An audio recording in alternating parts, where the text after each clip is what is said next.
Hello, welcome to season buds. நம்ம இன்னைக்கு பார்க்க போகிற ரெசிபி ரொம்பவே டிஃப்ரெண்ட்டான, டேஸ்டான, ரிச்சான சைட் டிஷ்னு சொல்லலாம். நீங்கள் உங்கள் வீட்டில் ஏதாவது சின்ன பார்ட்டி வச்சு எல்லாரையும் அசத்தணும்னு நினைக்கிறீங்களா? அப்போ கண்டிப்பாக இந்த கிரேவியை ட்ரை பண்ணி பாருங்கள். வீடியோ மறக்காமல் ஃபுல்லாக பாருங்கள். இது வரைக்கும் நம்ம சேனலை சப்ஸ்கிரைப் பண்ணலாம், மறக்காமல் சப்ஸ்கிரைப் பண்ணிக்கோங்க. நோட்டிஃபிகேஷன் பெல் பட்டனையும் மறக்காமல் ஆன் பண்ணிக்கோங்க. ஸோ வாங்க இப்போது எப்படி சூப்பரான கோவா வச்சு பட்டாணி காளான் கிரேவி செய்கிறதுன்னு பார்க்கலாம். இந்த கிரேவி செய்யறதுக்கு முதல்ல நம்ம பட்டாணியை வந்துட்டு செமி பாயில் பண்ணி எடுத்து வச்சுக்கலாம்.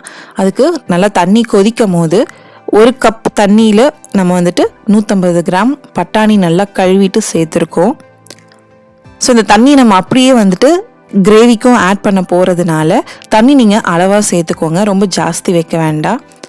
ஸோ இப்போ தண்ணியில் நல்லா செமி பாயில் ஆனதுக்கு அப்புறமேட்டு, அதாவது ஒரு 2 கொதி வந்ததுக்கு அப்புறமேட்டு நம்ம அடுப்பை ஆஃப் பண்ணிடலாம். ஆஃப் பண்ணிவிட்டு ஒரு பிளேட் போட்டு மூடி வச்சிடலாம்.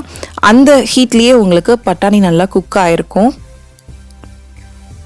ஸோ இப்போது பட்டாணி வந்துட்டு நம்ம ஒரு பக்கம் எடுத்து வச்சுட்டு அடுத்து இந்த கிரேவிக்கான மெயின் பேஸை வந்துட்டு ரெடி பண்ணிக்கலாம். இந்த கிரேவிக்கு மெயின் பேஸ் என்னென்னு பார்த்தீங்கன்னா பாலும் பால் கோவாவும் தான். ஸோ ஒரு மிக்ஸி ஜாரில் பால் வந்துட்டு 1 கப் எடுத்திருக்கோம்.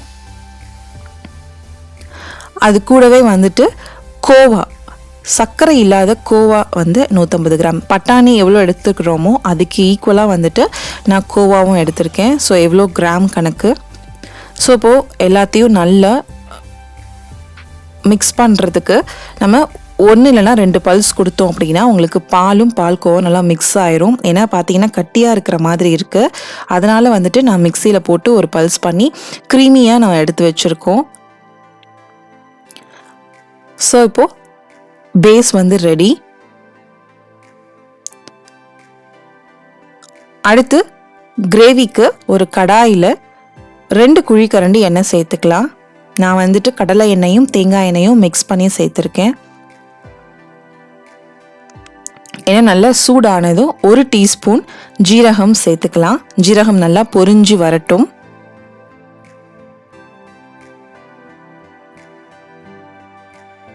ஜீரகம் நல்லா பொரிஞ்சிருச்சு. இப்போ நம்ம பொடியாக நறுக்கின வெங்காயம் சேர்த்துக்கலாம். ஒரு நல்ல பெரிய வெங்காயமாக எடுத்து நல்லா பொடியாக நறுக்கி எடுத்துருக்கோம். இது கூடவே காரத்துக்கு தேவையான பச்சை மிளகாய். கிரேவி உங்களுக்கு ஒயிட்டாக வேணும் அப்படின்னா நம்ம பச்சை மிளகாயோட காரத்தை மட்டுமே எடுத்துக்கலாம். அதுக்காக கூட நீங்கள் வந்துட்டு பச்சை மிளகாய் சேர்த்துக்கலாம் எக்ஸ்ட்ரா.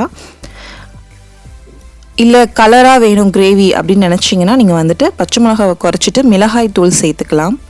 இப்போ வெங்காயம் நல்லா சாஃப்டாக ஆகிற வரைக்கும் வதக்கியாச்சு. இப்போ இதுக்கு தேவையான பொடிகள் சேர்த்துடலாம். ஃபஸ்ட்டு மஞ்சத்தூள் 1 டீஸ்பூன், அது கூடவே ஜீரக பவுடர் 1 டீஸ்பூன், மல்லித்தூள் 1/2 tablespoon, garam masala 1 teaspoon, chaat masala 1 teaspoon. So அங்கே நீங்கள் பச்சை மிளகாவோட அளவை குறைச்சிட்டிங்கன்னா இங்கே கலருக்காக நம்ம தனி மிளகாய் தூள் 2 டீஸ்பூன் சேர்த்துட்டு எல்லாத்தையும் நல்லா பச்சை வாசனை போகிற வரைக்கும் வதக்கிக்கலாம். இப்போ கிரேவி நல்லா வதங்கிருச்சு. இது கூட நம்ம வந்து மஷ்ரூம் ஆட் பண்ணிக்கலாம். நீங்கள் வந்துட்டு கொடமிளகாய் கூட இதில் சேர்த்துக்கலாம். உங்களுக்கு எல்லாமே வந்துட்டு நல்லா டேஸ்ட்டாக இருக்கும். மஷ்ரூம் இப்போ நல்லா மசாலா கோட் ஆகிற மாதிரி மிக்ஸ் பண்ணிவிட்டு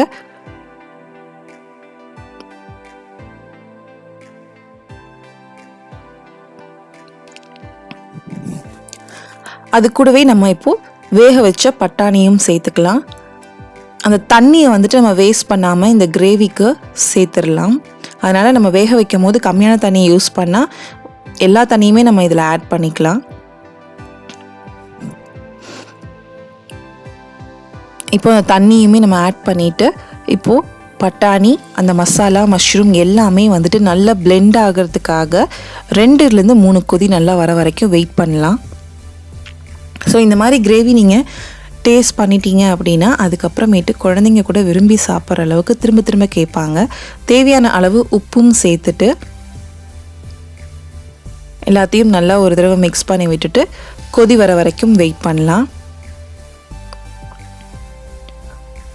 ஸோ இது ரொம்ப ரிச்சான ஒரு கிரேவி, ரொம்ப ஸ்பைஸியாகவும் இல்லாமல் ரொம்ப ஸ்வீட்டாகவும் இல்லாமல் ரொம்ப டிஃப்ரெண்ட்டாக இருக்கும். கண்டிப்பாக எல்லாருக்குமே பிடிக்கும். நான், சப்பாத்தி, தோசை, ரைஸ் எல்லாத்துக்குமே நல்லா சூட் ஆகும். ஸோ இப்போ இதில் நம்ம ஆல்ரெடி கிரைண்ட் பண்ணி வச்சுருக்க பேஸை வந்துட்டு ஆட் பண்ணிக்கலாம். கோவா மில்கை ஆட் பண்ணிவிட்டு நல்லா மிக்ஸ் பண்ணிக்கலாம்.